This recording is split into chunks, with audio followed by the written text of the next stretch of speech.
Welcome to ALU Speaks with ALU Patience. Today we'll be discussing on the topic real options in capital budgeting. This is the fourth topic on Modules 3 in the course Corporate Finance. If you have not watched our previous topics, I would advise you to do so. I am aware that most of us here do not have a business-oriented background. However, do not worry. I'll be breaking today's class to be as simple as ABC. At the end of today's class, we should be able to understand how the traditional NPV approach works, how options influences capital budgeting, the various options we can take, and how real options are valued. Before we dive into the explanation of real options, let us first understand that real options is an integral part of capital budgeting. This implies that we need to understand how the traditional capital budget works. Let me explain with a scenario.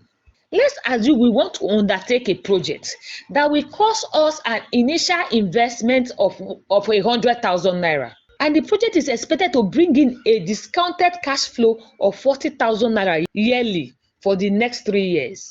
And that the lifespan of the project is just 3 years. That means that for the life of this project, it will generate a total cash flow of 120,000 naira. That is 40,000 naira in each of the 3 years. And when we deduct the initial investment of 100,000 from this figure, we are left with a profit of 20,000 naira. And this 20,000 naira is the net present value. If the net present value of a project makes a profit, we call it a positive net present value. And we say that that project is viable. But if that net present value makes a loss, we call it a negative net present value, and we say that that project is not viable. What I am saying is that if NPV is greater than 0, we consider the project viable. But if NPV is less than 0, we consider the project not viable. However, our current project here is showing is showing a 20,000 naira NPV, which means this project is viable. This is how a normal traditional budget is created. The problem with this traditional method is that we assume that once a project is started, no adjustment is possible. And this assumption is not always correct. That is, we believe that once a project is started, we cannot alter its destiny, but just watch how the project unfolds itself, for better or for worse. NPV approach, it does not believe that options can be made to change or alter the life of the project and its cash flows. What I'm saying here is that this approach is static. It does not believe in flexibility. This is what brings us to the topic real options. Real options tells us that options can be embedded into capital budgeting, that we have a right to alter the project if it is not going the way we want it. Therefore, real options simply means that when a firm has a right or a choice to deal in a project, but he is not obligated to follow through with the original plan if a better alternative presents itself. Did you hear what I just said? I said that the firm has a right to alter the project. Unlike the traditional method that does not believe that you can alter it, it's saying that the firm has rights even if they are not obligated to. And this right gives the firm the flexibility to create additional value beyond the traditional NPV. Real options, it helps us not to rely on a single fixed plan like the traditional NPV, so that we don't perish with the ship.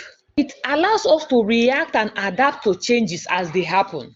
As real options, it adds options, it adds choices into the original fixed plan, so that we can change and switch in a manner that will benefit us the most.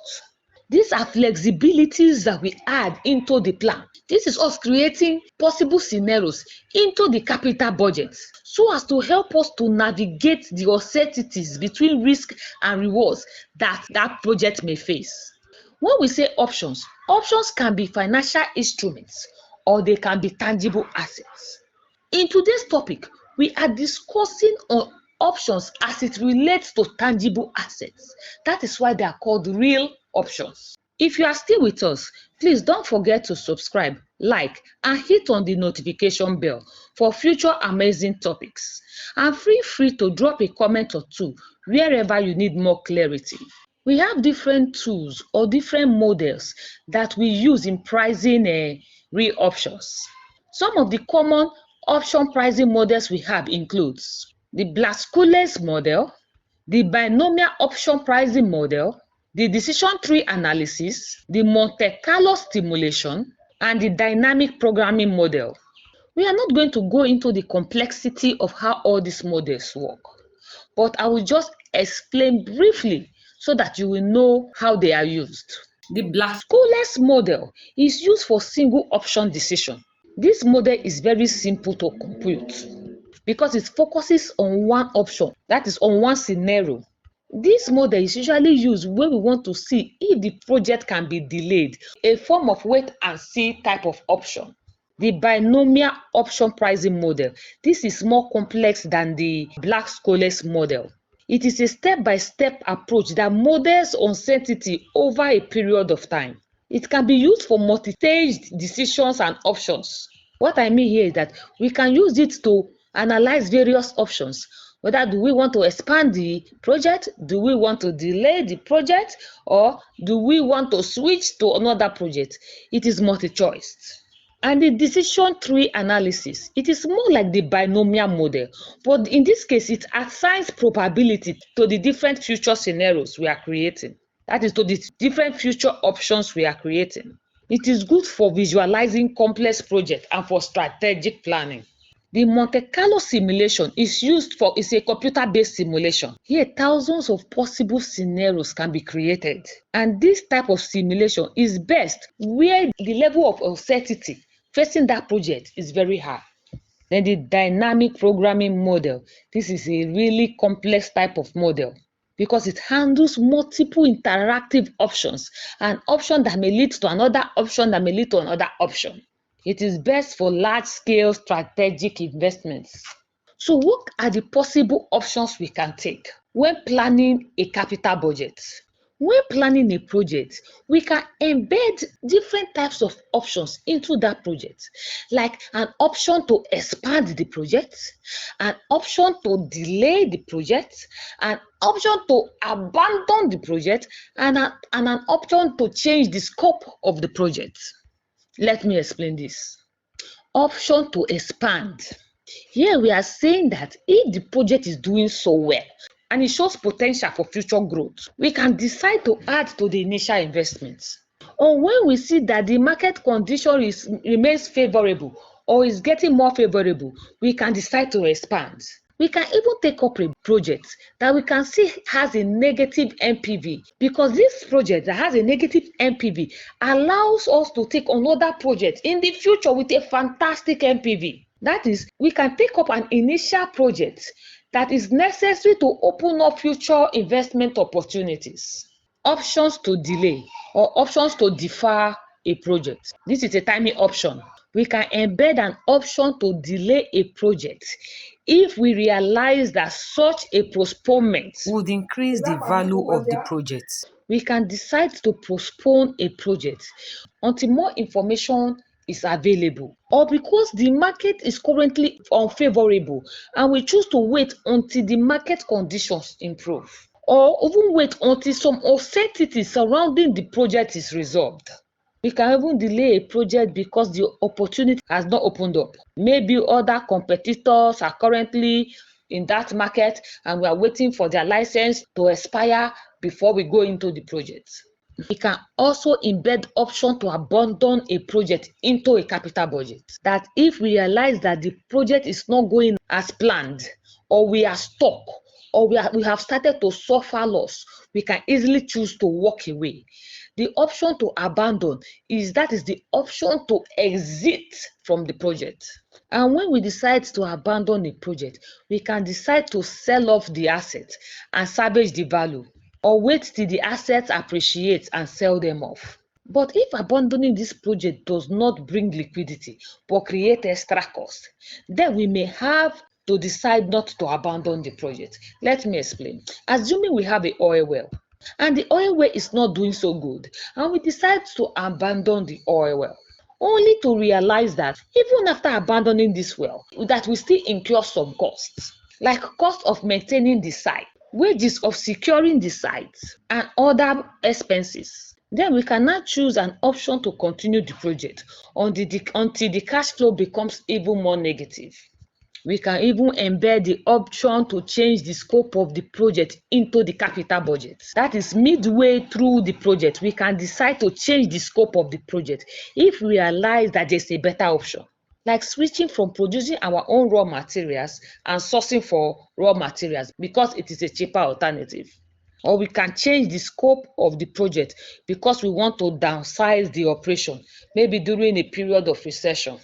So we can now see that risk analysis is very important when creating an option, because risk analysis, it points out the potential issues, that is, the potential threats and opportunities facing that option.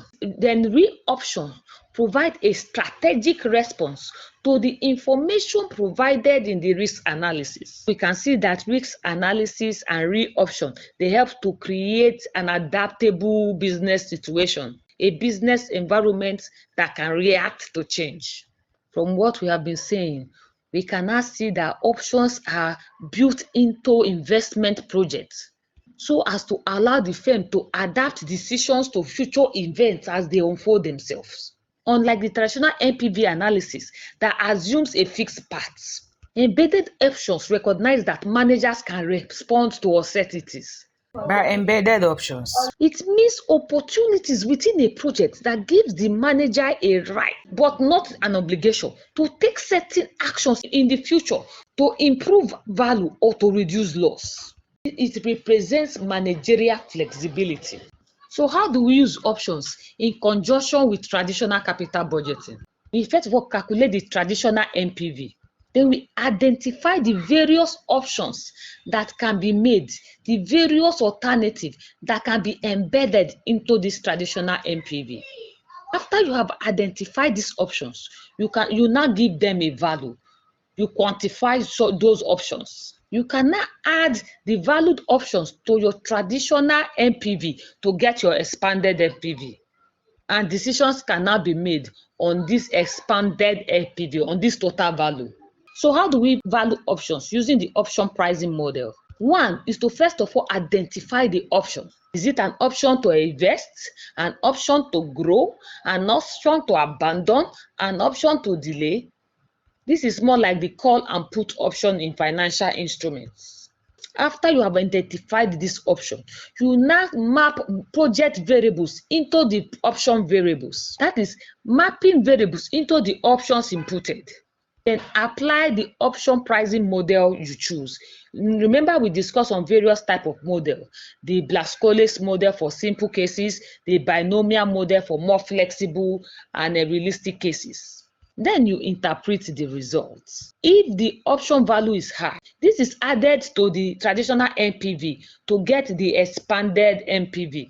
So what we are saying here is that options add value to traditional NPV. For example, if a project will give a traditional NPV of 3 million, but because we have chosen an option to delay till the market is more favorable, this option has given us an extra value of 1.5 million naira. Now we have an expanded NPV of 4.5 million naira. Let me end this class by summarizing the difference between the traditional NPV and the re-option approach. The traditional NPV is static, cannot be changed, while the re-option approach is flexible. That is, it changes as event occurs. The traditional NPV, a single decision is made. These are the initial capital, these are the expected cash flow. We can't do anything about it. But the re-option approach is saying we can create multiple future decisions. Decisions to abandon, decisions to expand, decisions to change scope. These different decisions can be embedded into the project. Traditional NPV ignores uncertainty, while the re-option approach, it adapts to uncertainty, it adapts to changes that may occur in the life of the project.